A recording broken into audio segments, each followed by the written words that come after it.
Hola amigos de YouTube, hoy hablaremos de un tema que ya hablé en el pasado, pero por cuestiones del copyright tuve que borrar el video, pues hoy les explicaré qué es la maldición de la Nintendo 64 y a qué consola ha afectado. Sin más que decir, empecemos.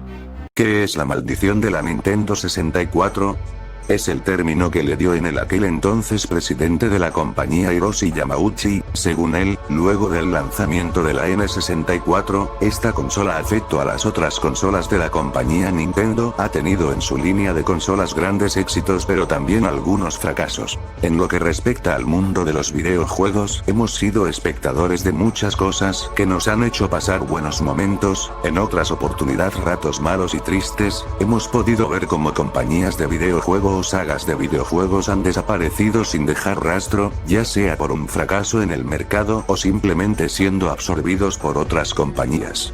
En esta oportunidad Nintendo, al ver que las otras compañías, Sony y Sega, se estaban preparando para lanzar al mercado sus próximas consolas de 32 bits, decidieron enfocarse en lo que iba a ser la sucesora de su exitosa consola SNES. Empezaron a desarrollar una serie de ideas que serían desde el lanzamiento de la consola una seria desventaja con respecto a su competencia, y así empezaría el declive en frente de sus competidores. Uno de sus grandes errores fue el seguir utilizando cartuchos en lugar de los CDS. Su primera preocupación era la piratería y en un último recurso decidió por continuar con el uso de los cartuchos, pensando que así lo evitarían y tendrían buenas ventas. Realmente fue todo lo contrario. Al seguir usando los cartuchos limitó la capacidad de la consola, impidiéndola utilizar todo el potencial que tenía para dar con respecto a las gráficas. Muchos juegos de su competencia PS1 tenían los mismos gráficos que la N64, a pesar de ser una consola de 32 bits.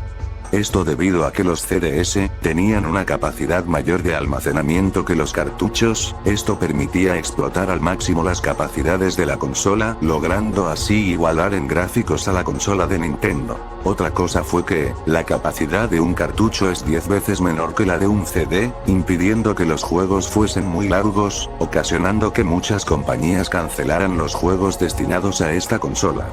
Y por si fuera poco, los juegos de la Nintendo costaban mucho producirse, ya que la tecnología para producir cartuchos era muy costosa para la época, haciendo que las inversiones fueran menores para la consola. Otro gran error de la compañía fue el enfocarse en la potencia de la consola, olvidándose de lo más importante. Los juegos no les sucede en la fontanería, puesto que ellos trabajan con las mejores herramientas para hacer reparaciones urgentes. Estos errores han afectado a otras consolas de la compañía, de ahí el nombre de la maldición de N64. Por ejemplo, en su sucesora, la GameCube, una vez más se enfocaron en la potencia de la consola por encima de los juegos. Esta vez Nintendo aceptó utilizar el formato de CD para los juegos, pero de nuevo los errores del pasado atormentarían a esta compañía. Con el fin de evitar la piratería, el formato de los CDS de los juegos era diferente, mini CDS, estos de menor capacidad, lo cual trajo como consecuencia que varios juegos vinieran en varios mini CDS. De nuevo, muchas compañías cancelaron los juegos destinados a esta consola dado el alto costo para producirlos. El auge de las consolas en internet estaba empezando, pero Nintendo pasaría por alto este detalle, así que no incluyó contenido multimedia para su GameCube, cosa que se hizo su competencia. El fontanero urgente Alcorcón está esperando a la siguiente consola, la Nintendo Wii. Esta vez, para no caer de nuevo en los errores del pasado, decidieron enfocarse en la jugabilidad y en los juegos. Se pensó que esto rompería la maldición, y por unos meses se pensó que así fue. Dado al peculiar enfoque a la interactividad de la consola y la innovación en su modo de juego, en los primeros meses de su lanzamiento encabezó las ventas, pero una vez más la maldición afectó a la compañía, porque la consola no igualaba en gráficos a la competencia, ocasionando que grandes títulos no fuesen destinados para esta consola. A los meses quedaría atrás ante sus rivales. Con el lanzamiento de su consola el Wii U, que como dijimos, la maldición consiste en enfocarse en algo menos importante en su consola, y como pudimos ver, la Wii U fracasó, porque Nintendo le dio más importancia al gamepad y no a la propia consola. Bueno amigos, ahora ya saben por qué fracasaron estas tres consolas.